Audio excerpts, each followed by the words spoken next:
de pecadores ali, violentando uma moça, e o restante inteiro da cidade deita e dorme como se nada tivesse acontecendo.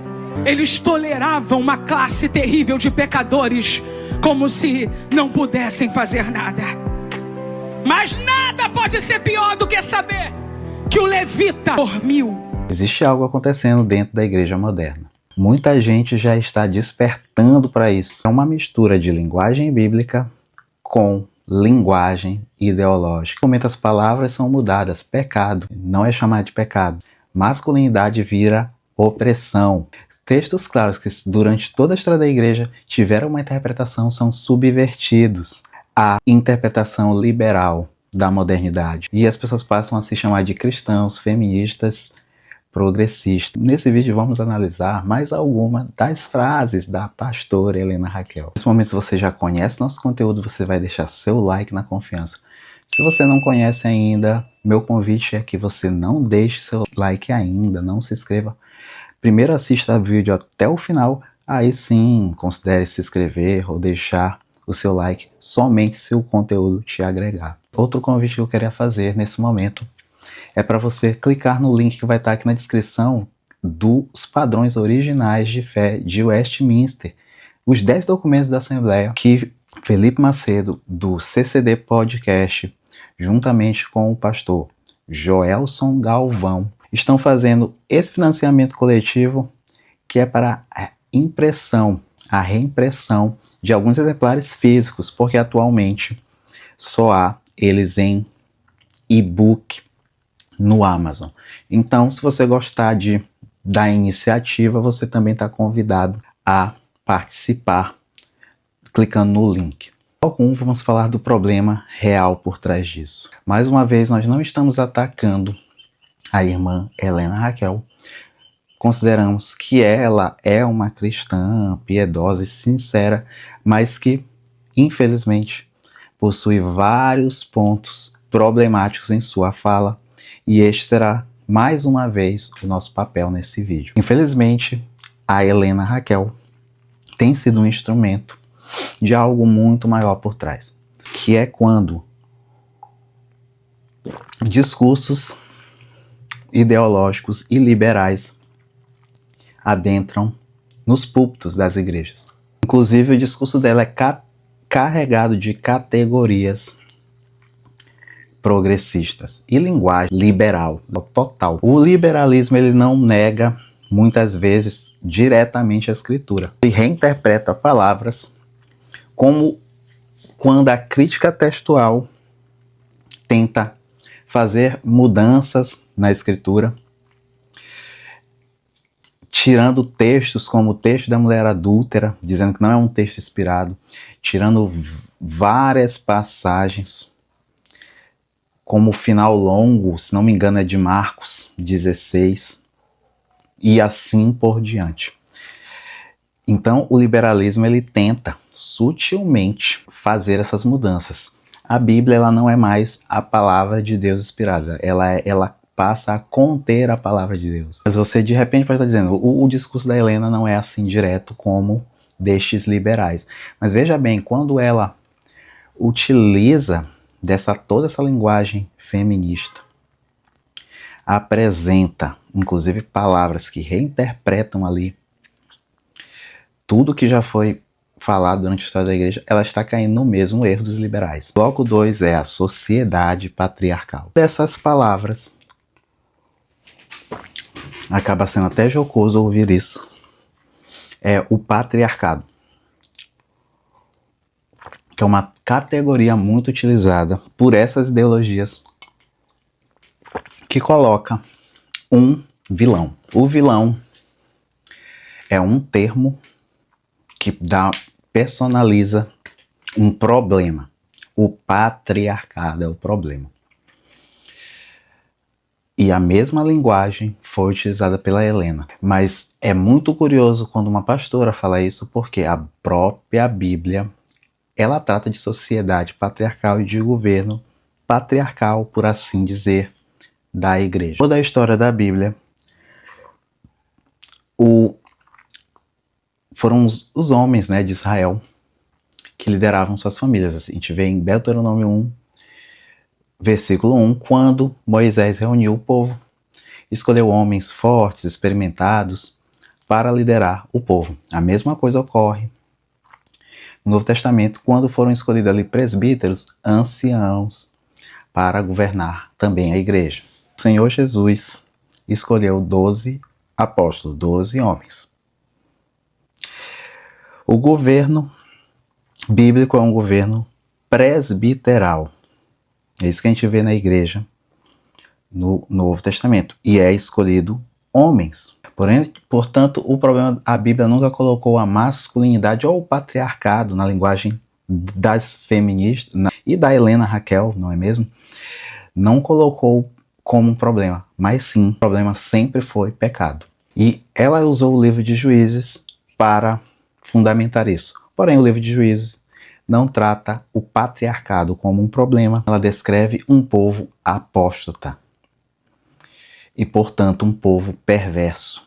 O livro de Juízes reiteradamente fala que não havia Deus em Israel. Cada um fazia o que parecia reto aos seus próprios olhos. Portanto, o caos e todos os problemas eles vêm não do homem, mas sim quando os homens e o povo abandonam a lei de Deus. O bloco 3 é a vitimização evangélica. O discurso de Helena é igual ao discurso do mundo. Ela coloca o homem como um opressor, o patriarcado, e a mulher como uma vítima automática.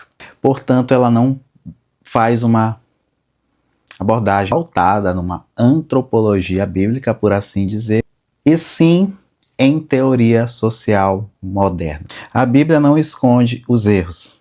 Ela descreve problemas como homens perversos, mas também mostra homens santos. Ela mostra mulheres ímpias, mas também mulheres sábias.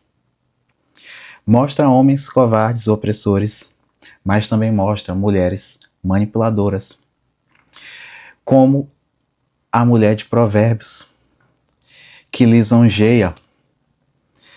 E vários outros textos estarão sempre mostrando os erros dos homens, os erros das mulheres. Porque no primeiro Adão somos todos pecadores, porém no segundo Adão, que é Cristo, somos redimidos. Mas é mais uma dessas estratégias ideológicas de sempre fazer divisão e polarizar. Isso seja da esquerda ou mesmo da direita, que não estamos para defender direita. Estamos aqui para mostrar a verdade das Escrituras. O bloco 4 é a resposta bíblica. A Bíblia apresenta textos como Efésios 5, que fala da submissão feminina, isso que é a grande crítica por trás das ideologias e da Helena Raquel, e fala dessa liderança masculina, que também é um problema para as ideologias e para Helena também, não é mesmo? Mas ele faz algo interessante, Efésios 5. Ele coloca algo que é ignorado por elas e parece que a Helena não leu ou pelo menos se esqueceu, que em Efésios 5 fala que Cristo deu a vida e sacrificou pela igreja. Da mesma forma, o homem tem um dever muito forte e muito importante, que é esse, de um amor sacrificial. O apóstolo Paulo manda o marido amar a esposa como Cristo amou a igreja. Isso significa sacrificar, proteger, liderar em santidade, servir, se possível realmente sacrificar, porque Cristo sacrificou como? Por morte e morte de cruz. Veja então que a masculinidade bíblica ela não é uma tirania, mas uma grande responsabilidade. O bloco 5 é a ordem cristã. Em Tito 2, Paulo fala para os homens serem sóbrios, mulheres serem piedosas, jovens serem sensatos e as famílias viverem em ordem. A cultura moderna ela destrói casamento, masculinidade, natalidade, estabilidade familiar e autoridade paterna. E as ideologias, por meio dos seus instrumentos, no qual Helena Raquel está se colocando como um instrumento diante dessas ideologias, elas tentam convencer que a ordem criada é um grande problema.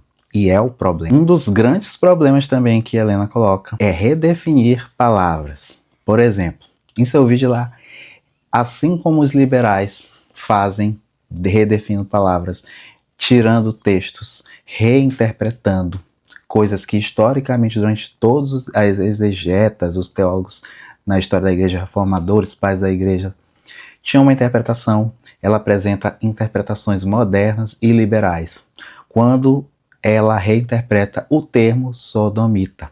Redefinido sodomita, não sobre o que é óbvio do que ele é em si mesmo, mas transformando em opressor, em abusador. Houve violência em Juízes 19 e em Sodoma. Mas esse pecado que é descrito na Bíblia nunca foi um pecado apenas de violência. Em Judas 7 fala que eles seguiam a própria carne. E o termo sodomita, ele carrega um significado que Helena Raquel tenta minimizar para ficar bem na fita diante das ideologias modernas, não é? Em Romanos 1, Paulo conecta práticas homossexuais à rebelião à ordem criada. E historicamente, esse termo, sodomia, sempre foi entendido como pecado de natureza sexual. Mas o padrão progressista, que é o padrão que a Helena adota, é um padrão que suaviza categorias, remove linguagem moral e reinterpreta termos para adaptar o seu interesse a ideologias modernas. O bloco 7 é como o liberalismo entra na igreja. E é dessa forma que o liberalismo entra na igreja. Às vezes ele não entra de cara negando a Bíblia, trazendo logo algo que espante, mas ele entra assim, sorrateiramente, com esse tipo de discurso e essas pregações aí complicadas, como é da Helena. É nesse momento que pecado não é chamado mais de pecado, e sim a intenção do seu coração. Autoridade vira opressão, submissão via violência estrutural, masculinidade vira ameaça e a sodomia, por exemplo, no caso trazido pela própria Helena Raquel, vira uma violência, um abuso. É nesse momento que a linguagem cristã e a escritura ela é capturada pelo discurso moderno totalmente. E o pior de tudo é que muitos crentes caem nisso e acreditam. O bloco 8 é a interpretação reformada. Os covenantes falam que Cristo reina sobre tudo. Dessa forma, ele reina sobre famílias, governos, leis, nações. Então a masculinidade bíblica ela é importante, a ordem familiar estabelecida por Deus e a lei de Deus ela é importante para os nossos dias. E toda essa verdade ela não pode ser ignorada para agradar a cultura. O problema desse discurso progressista evangélico é também espiritual, porque no fundo ele rejeita ordem estabelecida por Deus, autoridade bíblica e suficiência das escrituras. Se você gostou desse conteúdo, agora sim você pode curtir, se inscrever, mas principalmente compartilhar para quem esteja precisando. E eu gostaria de fazer um convite final, que é você assistir esse vídeo aqui.